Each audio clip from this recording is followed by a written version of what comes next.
ছেলে হওয়া এত সহজ না, অনেক কিছু ঘুরে আমাদের মাথায়। সব তো তোমার বইলা বোঝানো যাবে না, তারপরও কিছু বলি শোনো।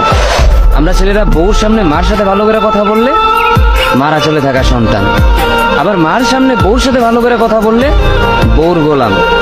নিজের ছেলে মেয়েদের যদি মারি আমাদের দয়া মায়া নাই, আর ওই ছেলে মেয়েদের যদি কিছু না বলি আশকারা দিতেছি।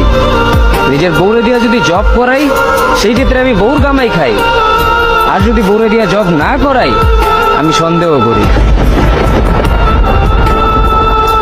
সারাদিন ঘরের বাইরে থাকলে আমরা ভাদাইম্মা, আর যদি ঘরের ভিতরে থাকি তাহলে বেকার, কাজ কাম নাই।